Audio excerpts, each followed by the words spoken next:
Hello everyone. आज है 24 नवंबर और जो करंट अफेयर के टॉपिक रहेंगे, सबसे पहले क्या पढ़ेंगे, फॉरेस्ट एंड क्लाइमेट चेंज।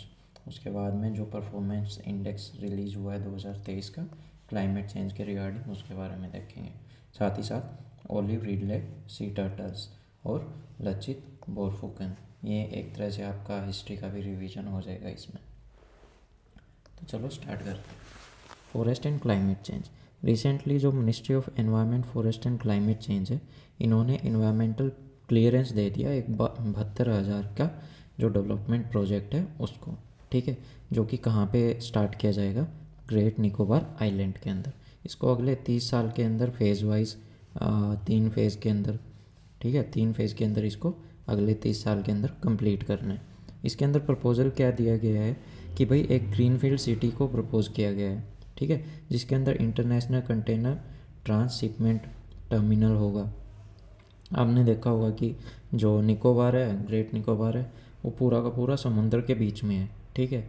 तो वहाँ से बहुत सारे जो बड़े बड़े कंटेनर वाले जितने भी शिप्स हैं, पानी के जो जहाज़ है, वो वहाँ से गुजरते हैं। तो अगर ऐसा वहाँ पे इंटरनेशनल कंटेनर ट्रांसशिपमेंट टर्मिनल बन गया, ठीक है, तो वहाँ से फिर कंट्री को काफ़ी ज़्यादा फ़ायदा होगा। उसके साथ ही साथ ग्रीनफील्ड इंटरनेशनल एयरपोर्ट भी वहाँ पे बनाया जाएगा और उसके साथ पावर प्लांट। पोर्ट को कौन कंट्रोल करेगा? इंडियन नेवी, ठीक है। एयरपोर्ट को ड्यूअल मिलिट्री और सिविलियन फंक्शंस, मतलब मिलिट्री और जो आम नागरिक हैं वो मिलके इसको ऑपरेट करेंगे और जिससे वहाँ का टूरिज़्म भी काफ़ी बढ़ेगा। करीबन 166.1 स्क्वायर किलोमीटर का जो एरिया है साउथ ईस्टर्न और साउदर्न कोस्ट ऑफ आइलैंड, इसको आइडेंटिफाई किया गया है प्रोजेक्ट के लिए, ठीक है। इसके साथ ही एक कोस्टल स्ट्रिप है जिसकी विड्थ कितनी होगी, चौड़ाई कितनी होगी, 2 किलोमीटर और 4 किलोमीटर। करीबन 130 स्क्वायर किलोमीटर का जो फॉरेस्ट एरिया है उसको डाइवर्स किया जाएगा और 9.64 लाख ट्रीज़, मतलब 9.64 लाख ट्रीज़ इनको है ना गिराया जाएगा। What is the purpose of developing this island? इसको इतना डेवलप करने की बात क्यों की जा रही है? देखो, जो ग्रेट निकोबार है ना, उससे कोलंबो की भी सेम डिस्टेंस है साउथ वेस्ट के अंदर, और जो पोर्ट क्लांग और सिंगापुर है वो साउथ ईस्ट के अंदर, वो भी इक्वली डिस्टेंस पे है। साथ ही साथ जो position close to east western international shipping corridor का जो एरिया है, जो रास्ता है, उसके थ्रू उसके भी काफ़ी ये पास है, जिससे यहाँ पे वर्ल्ड के जो शिपिंग ट्रेड पासिस है वो यहाँ से होते हुए गुजरते हैं। ICTT जो हमने अभी रिसेंट में अभी पढ़ा है कि जो इंटरनेशनल कंटेनर ट्रांसशिपमेंट टर्मिनल है, ठीक है, तो इसको भी पोटेंशियली ये भी बन जाएगा हब, किसके वास्ते? कार्गो शिप्स जो भी सामान लेके जाते हैं इस रूट से, उनके लिए यहाँ पे एक तरह का हब बन जाएगा। इसको नीति आयोग की रिपोर्ट के अंदर प्रपोज किया गया था कि भाई पोर्ट को अलाउ किया जाएगा ग्रेट निकोबार के अंदर to participate in the regional and global maritime economy by becoming a major player in cargo transshipment. Strategic region भी कुछ है, like the proposal to develop Great Nicobar was first floated in 1970। 1970 के अंदर ऐसा प्रपोजल पहली बार दिया गया था जिसके अंदर ग्रेट निकोबार को ट्रांसफॉर्म करने की बात कही गई थी। और ऐसा क्यों कहा गया था? क्योंकि ये इम्पोर्टेंस है किसके वास्ते? नेशनल सिक्योरिटी के लिए, कि भाई इसको बिल्कुल यहाँ पे अच्छे से है ना हमको डेवलपमेंट करके रखना पड़ेगा, ये हमारी नेशनल सिक्योरिटी के अंदर भी हेल्प करता है, ठीक है, और कंसोलिडेट करता है इंडियन ओशियन रीजन, ठीक है।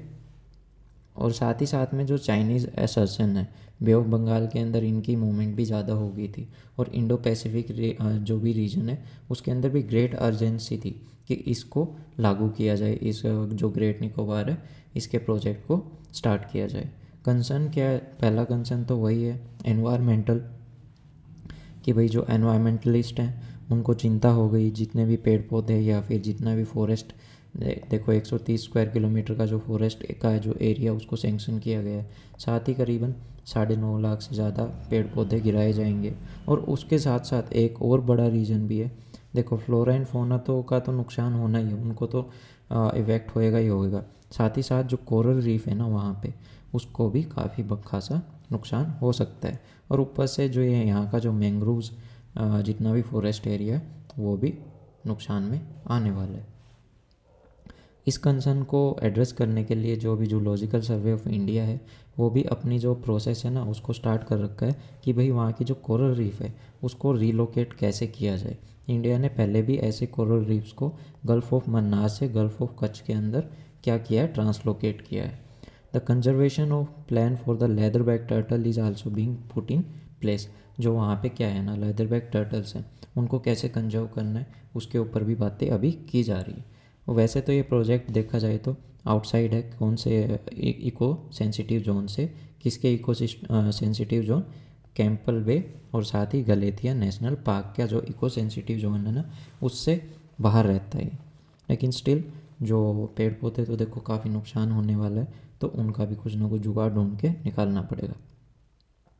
इसके की पॉइंट्स क्या है ग्रेट निकोबार के बारे में। ग्रेट निकोबार साउदर्न मोस्ट और the Andaman and Nicobar island के अंदर पड़ता है, जो कि एरिया कितना है इसका 910 square kilometre. Andaman Nicobar island cluster है कितने 836 छोटे छोटे आइलैंड्स है इसके अंदर, ठीक है, in the eastern bay of Bengal. और साथ ही साथ दो ग्रुप्स हैं जो कि सेपरेट करते हैं 150 किलोमीटर के एरिया से, जिसको बोला जाता है 10 डिग्री चैनल। और उस 10 डिग्री चैनल के नॉर्थ में क्या है अंडमान निकोबार और साउथ में क्या है Nicobar island, sorry Andaman island north के अंदर और साउथ के अंदर निकोबार आइलैंड है। इंदिरा पॉइंट इसके साउदर्न टिप पे है किसके ग्रेट निकोबार आइलैंड के, और इंडिया का साउदर्न मोस्ट पॉइंट भी है, ठीक है, less than 150 kilometre from the northern most island of Indonesian archipelago. It covers 1,03,870 hectares of unique and threatened tropical evergreen forest ecosystem. Fauna की बात करें तो यहाँ पे 1800 स्पीसीज़ है जो कि एंडेमिक है केवल इस रीजन के अंदर, और 650 स्पीसीज़ है एंजियोस्पर्म फर्म्स और जिम्नोस्पर्म ब्रायोफाइट्स और ऐसी ही और पेड़ पौधों की। इकोलॉजिकल कैरेक्टरिस्टिक्स देखें तो great Nicobar biosphere reserve harbour करता है wide spectrum of ecosystem comprises of tropical wet evergreen forest भी इसके अंदर है, माउंटेन रेंज भी इसके अंदर जिसकी हाइट 642 मीटर है, जिसको किस नाम से जाना जाता है माउंट थूलियर, जो कि अबोर होती है किससे सी लेवल से और कोस्टल प्लेन से। यहाँ पे 2 नेशनल पार्क है और एक बायोस्फीयर रिजर्व भी, ठीक है, कैंपल बे नेशनल पार्क और गलेथिया नेशनल पार्क। बायोस्फीयर रिजर्व की बात करें तो great Nicobar biosphere reserve. Tribes कौन कौन सी रहती हैं यहाँ पे, एक तो मैंग्लोइड सोमफर्न ट्राइब रहती है जो कि जिसका नंबर कितना है 200, और फिर मैंग्लोइड ट्राइब एक और है जो निकोबारीज के नाम से जानी जाती है जिनका नंबर 300 है। 2004 के अंदर यहाँ पे सुनामी आई थी जहाँ पे कई ट्राइब्स को रिलोकेट कर दिया गया था। अब बात करते हैं ओलिव रिडले सी टर्टल्स के बारे में। इनके पेयर्स अभी आना स्टार्ट हो गए हैं कहाँ पे, जो गड़ी मत्था मरीन सेंचुरी है उड़ीसा के कोस्टल एरिया के ऊपर, वहाँ पे। यहाँ पे क्यों आते हैं, यहाँ पे आते हैं मास नेस्टिंग के बारे में के लिए, ठीक है। यहाँ पे आके ये क्या करते हैं ना अपने एग्स को ले करते हैं, ठीक है। What are the olive ridley turtles, ये है क्या, ये काफ़ी स्मॉलेस्ट हैं और काफ़ी ज़्यादा मात्रा के अंदर सी के अंदर पाए जाते हैं पूरे वर्ल्ड में, ठीक है। और द टर्टल्स आर कार्निवोर्स, और जो इनको ओलिव नाम क्यों दिया गया है क्योंकि जो इनका जो केस है जिसके अंदर ये अपनी गर्दन घुसा के रखते हैं, जो इनकी कवरिंग है आउटर प्रोटेक्टिव कवरिंग, उसका कलर कैसा है ओलिव ग्रीन।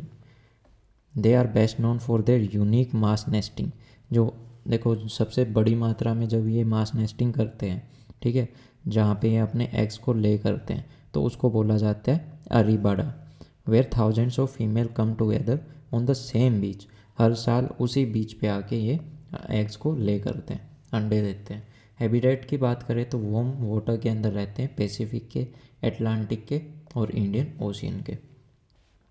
जो उड़ीसा का गड़ीमथा मरीन सेंचुरी है इसको वर्ल्ड के अंदर लार्जेस्ट रोकरी भी जाना जाता है सी टर्टल्स का। लार्जेस्ट रोकरी मतलब जो कि कॉलोनी है ब्रीडिंग एनिमल्स की। प्रोटेक्शन स्टेटस की बात करें तो वाइल्ड लाइफ प्रोटेक्शन एक्ट 1972 के शेड्यूल 1 में रखा गया है और IUCN की रेड लिस्ट में वल्नरेबल कैटेगरी के अंदर इसको रखा गया। साइटिस की जो क्या स्टेटस हो उसके अंदर अपेंडिक्स 1 के अंदर रखा गया है। थ्रेट की तो सीधी सी बात है ह्यूमन कंजप्शन, इनको मीट के लिए, इनके सेल्स के लिए, लेदर के लिए और एग्स के लिए इनको मारा जाता है। और जो मरीन पोल्यूशन और वेस्ट है, जो हम प्लास्टिक वगैरह डाल देते हैं, फिशिंग नेट्स हैं, उनके अंदर उलझ के ये काफ़ी मारे भी जाते हैं। फिश ट्राउलर्स, काफ़ी बड़ी मात्रा में जो ट्राउलर्स का यूज़ होता है मछलियाँ पकड़ने में, उसमें भी उलझ के ये मारे जाते हैं। इनिशिएटिव की बात करें तो ऑपरेशन ओलिविया स्टार्ट किया गया था इंडियन कोस्ट गार्ड के द्वारा, जिसको 1980 के अंदर स्टार्ट किया गया था इनको प्रोटेक्ट करने के लिए, ठीक है। Along with Odisha coast for breeding and nesting from November से दिसंबर। It also intercepts unlawful trawling activities. फिर बात करते हैं mandatory use of turtle excluder device. जो जितने भी मछलियों को पकड़ने मछुआरे जाते हैं, ठीक है, वो ट्रैवलर्स का यूज़ करते हैं, तो उनको बोला गया है कि भाई ऐसे स्पेशली डिज़ाइन नेट का यूज़ करो जहाँ पे एग्जिट कवर हो, अगर टर्टल्स उसके अंदर फंस जाए तो वहाँ से निकल सके। Next topic is climate change performance index 2023। इसमें इंडिया की 8वीं रैंक आई है। जो 2023 का जो इंडेक्स आया है, 2022 में भारत की 10वीं रैंक थी, तो मतलब अच्छा परफॉर्म किया है। इसको पब्लिश कौन करता है? German watch, the new climate institute and the climate action network, ये इसको क्या करते हैं, पब्लिश करते हैं हर साल, ठीक है, 2005 से। स्कोप की बात करें तो it is an independent monitoring tool for tracking the climate protection performance of 57 countries and European union. 57 countries और यूरोपियन यूनियन की जो क्लाइमेट प्रोटेक्शन परफॉर्मेंस है उसको ये ट्रैक करते रहते हैं। और ये जितने भी कंट्री है ना, ये मिलके 92% 92% जो ग्लोबल ग्रीन हाउस गैस है उसका एमिशन करती हैं। इसका एम क्या है कि ये ट्रांसपेरेंसी लेके आए किसके अंदर, इंटरनेशनल क्लाइमेट पॉलिटिक्स के अंदर, और एनेबल करे कंपैरिजन को, जो क्लाइमेट प्रोटेक्शन एफर्ट्स किस किस कंट्री ने कितने अच्छे से लगाए हैं। ये देखता है 4 कैटेगरीज को 14 इंडिकेटर्स के साथ में। पहली तो ग्रीन हाउस गैस इमिशन, फिर रिन्यूएबल एनर्जी, फिर एनर्जी यूज़, और साथ ही साथ क्लाइमेट पॉलिसी। जो 2023 की थी इसके अंदर परफॉर्मेंस कंट्री वाइज देखते हैं। किसी भी कंट्री ने अच्छे से परफॉर्म्स नहीं किया सारे इंडेक्स की बात करें तो, ठीक है। The first 3 overall position therefore remains empty. Denmark, Sweden, Chile, Morocco, ये ऐसी 4 स्मॉल कंट्रीज़ हैं जो कि चौथे, 5वें, 6ठे और 7वें नंबर पे आई। उसके बाद 8वें पे कौन आती है? इंडिया आती है। पहली 3 जो पोजीशन थी वो तो खाली रही, क्योंकि सभी जो इंडेक्स हैं, जो 14 कैटेगरी के अंदर इंडिकेटर्स के अंदर ये चेक करते हैं, उसको तो कोई भी फुलफिल कर नहीं पाया। इंडिया केवल अकेली ऐसी कंट्री है जो टॉप 10 के अंदर है, जो G20 कंट्रीज़ के अंदर शामिल है। यूके 11वां स्थान पे है, फिर चाइना 51वें पे है, देख लो कितनी गंदी हालत हो रखी है।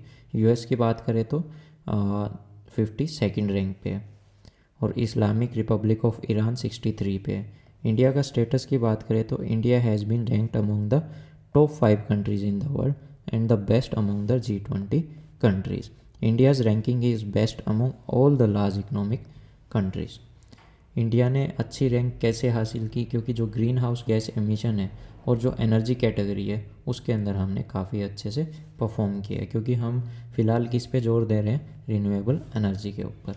और ऐसा लग रहा है कि जो 2030 का एमिशन टारगेट है हम उसको भी अचीव कर लेंगे। लेकिन जो रिन्यूएबल एनर्जी का पाथवे उसके तो आसपास भी नहीं है, क्योंकि हमने कल ही एक टॉपिक पढ़ा था कोयले के बारे में, और उसके ऊपर हमने काफ़ी ज़ोरों से ध्यान दे रखा है, ठीक है। कंसर्न की बात करें तो CCPI की जो लास्ट रिपोर्ट थी उसके अंदर अपडेट हुआ था कि nationally determined contribution, and India ने अनाउंस किया था 2070 तक हम नेट ज़ीरो टारगेट को अचीव भी कर लेंगे। लेट्स सी अब वो कैसे होता है। लेकिन इंडिया ऐसी 9 कंट्रीज़ के अंदर शामिल है जो कि रिस्पॉन्सिबल है 90% ग्लोबल कोल के प्रोडक्शन के लिए। और यहाँ पे प्लान क्या चल रहा है? ऑयल्स का भी यूज़ करेंगे, इंक्रीज़ करेंगे गैस और ऑयल प्रोडक्शन को 5% तक इंक्रीज़ कर देंगे हम 2030 तक। और अगर ये सब करते रहे तो जो 1.5 डिग्री सेल्सियस का जो टारगेट है वो हम अचीव कभी नहीं कर पाएंगे। Next topic is Lachit Borphukan. इनका 400वां बर्थ एनिवर्सरी हुआ था, ठीक है, अभी रिसेंट में। और ये असम के लीजेंडरी वॉर हीरो थे लचित बोरफुकन, जिनका जो ये बर्थ एनिवर्सरी इसको न्यू दिल्ली के अंदर 23 to 25 नवंबर तक सेलिब्रेट किया जा रहा था। वॉज द लचित बोरफुकन, इनका जन्म हुआ था 24 नवंबर 1622 को। ठीक है। Borphukan was also known is leadership in battle of Saraighat. Battle of Saraighat के बाद से इनको काफ़ी जाना जाने लग गया था 1671 में, जिसके अंदर अटेम्प्ट किया गया था मुग़ल फोर्सेस के द्वारा असम को कैप्चर करने के लिए। ये बैटल कहाँ पे लड़ी गई? ब्रह्मपुत्रा के जो बैंक ऑफ ब्रह्मपुत्रा, जो कि कहाँ पे है? गुवाहाटी के अंदर 1671 के अंदर। It is considered one of the greatest naval battle on a river which resulted in the victory of Ahoms over the Mughals. Mughals इसके अंदर हार गए थे।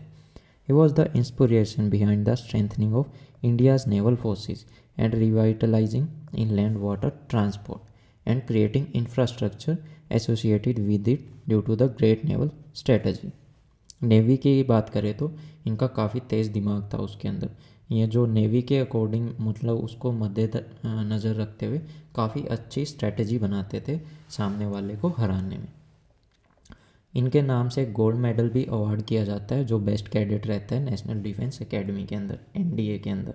और मेडल को इंस्टीट्यूट कब से किया गया? 1999 से, to inspire the defence personnel to emulate Borphukan's heroism and sacrifice.